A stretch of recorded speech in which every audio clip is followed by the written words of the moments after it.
मावशी, वार्ड क्रमांक 5 मध्ये आता निवडणूक लागलेली आहे. तुम्हाला ह्या उमेदवाराकडून काय अपेक्षा आहे? आता आम्हाला ह्या उमेदवाराकडून 4 मजली बिल्डिंग आम्हाला बांधून द्यायची समान मंदिर तक्षशिला बोधविहार. ह्या वार्डामध्ये आतापर्यंत काँग्रेसच्या नगरसेवकाला आपण वोट करत होतो.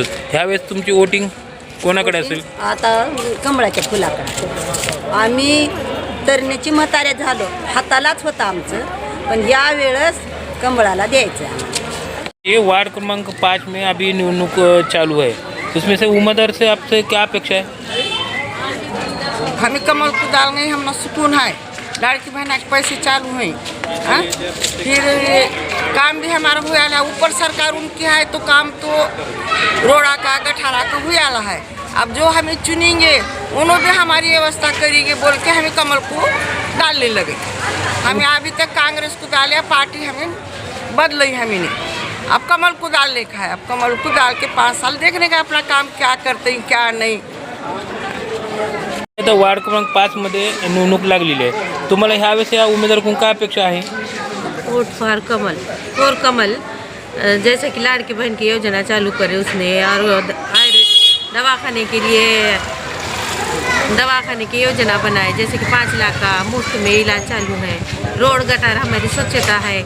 और मैं ये चाहती हूँ कि ये कमल जीत आयशा जीत के आने के बाद और भी गरीबों की मदद करे. काकू, वार्ड क्रमांक 5 मध्ये आता निवडणूक लागलेली आहे. ह्या निवडणुकीमध्ये आपल्याला अपेक्षा काय आहे? आता अपेक्षा फक्त आम्हाला विहाराची आहे बघा.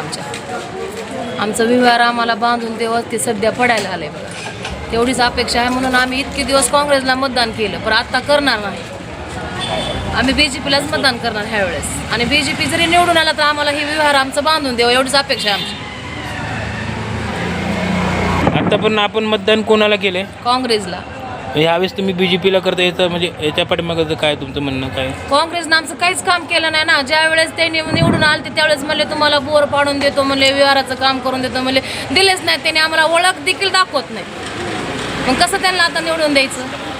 म्हणून आम्ही ह्या वेळेस देणारच नाही. आम्ही काँग्रेसला मतदान करणारच नाही, BJPला करणार. ह्या उमेदवाराने तुम्हाला शब्द दिलाय का तुम्हाला हे बांधून देणार आहे म्हणून?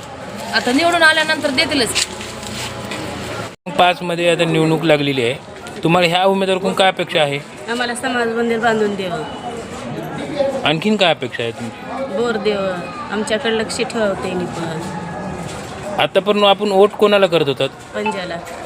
मग ह्यावेळेस तुम्ही ह्या उमेदवाराच्या पाठीमागं उभं टाकायचं कारण काय? आमचे काही सोय होत नाही म्हणून त्यामुळे थांबलो आम्ही यांच्या पाठीमागे. पण हे निवडून आल्यानंतर तुमची सोय करतील हे कशावर बोलतात? आता त्यांना पाठिंबा दिल्यावर करतीलच की. हे आतापर्यंत तुम्ही निवडून दिलेल्या कोणत्याही उमेदवारांना आतापर्यंत काम केलं नाही. नाही हा उमेदवार करून हे कशामुळे? विश्वास ठेवावा लागते त्यांच्यावरती.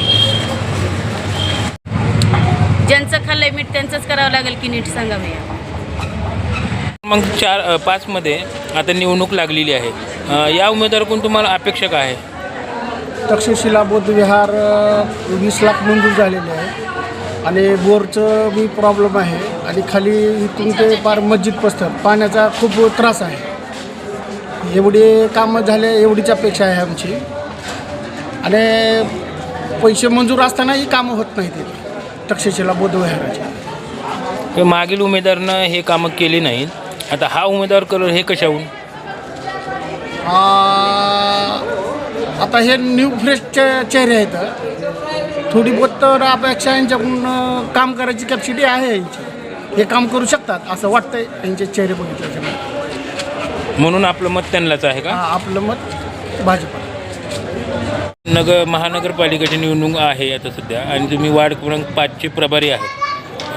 सध्या आम्ही वार्ड क्रमांक 5मध्ये थोडासा फेरफटका मारल्यानंतर आम्हाला काही अशा नागरिकांच्या प्रतिक्रिया कळल्या आहेत की मागील उमेदवारानं काहीच कामं केलेली नाही, पण ह्या उमेदवाराकडून अपेक्षा आहे. आपलं याबद्दल काय म्हणणं आहे? साहेब, मी गेल्या 8 ते 10 दिवसापासून प्रभाग क्रमांक 5मध्ये सातत्यानं फिरत आहे. एक गल्ली बोळ एकही मी असं शिल्लक ठेवलं नाही की ज्या ठिकाणी चिवडे पाटील पोहोचलं नाही. मला या ठिकाणी सांगायचं आहे, आत्ता मी सहज समाज मंदिरामध्ये येऊन बसलेलो आहे. या ठिकाणी तक्षशिला बौद्ध विहार या बौद्ध विहाराचं नाव आहे, आणि याची अत्यंत जीर्णीय अवस्था झालेली आहे. या ठिकाणी मला पाहवलं नाही या ठिकाणच्या काही लोकांनी मला बोलवून घेऊन त्यांच्या समस्या सांगितल्या, पण गेल्या 17 वर्षापासून या ठिकाणी असलेले आमदार अमित देशमुख साहेब आणि या ठिकाणी 2.5 वर्षे जे महापौर राहिले याच प्रभागातले, त्यांनी या प्रभागाकडे सपशेल दुर्लक्ष केलेलं आहे साहेब. लोकांच्या इतक्या मोठ्या फार समस्या वाढलेल्या आहेत. या ठिकाणचा मुस्लिम समाजसुद्धा जो की परंपरागत काँग्रेसचा वोटर्स होता, या ठिकाणी अतिशय जोमाने पेटून उठलेला आहे. आणि आपले राज्याचे लाडके मुख्यमंत्री सन्माननीय आणि सर्व लाडक्या बहिणीचे मुख्यमंत्री देवाभाऊ यांच्या नेतृत्वावर विश्वास ठेवून जिल्ह्याचे माजी पालकमंत्री आदरणीय संभाजीभैया पाटील निलंगेकर, रमेश आप्पा कराड, अभिमन्यूजी पवार या ठिकाणचे आमचे जिल्ह्याचे शहर जिल्ह्याचे युवा अध्यक्ष अजितसिंह पाटील कवेकर साहेब या सर्वांच्या कार्यशैलीवर आणि विकासावर विश्वास ठेवून या ठिकाणची पूर्ण जनता ही यावेळेस भारतीय जनता पार्टीच्या पाठीशी खंबीरपणे उभी आहे. आणि मला सांगायला आनंद वाटतो आहे, या ठिकाणी भारतीय जनता पार्टी ही यावेळेस प्रभाग क्रमांक 5 मधून प्रचंड बहुमताने विजयी होणार, या ठिकाणी मला ठामपणे विश्वास आहे.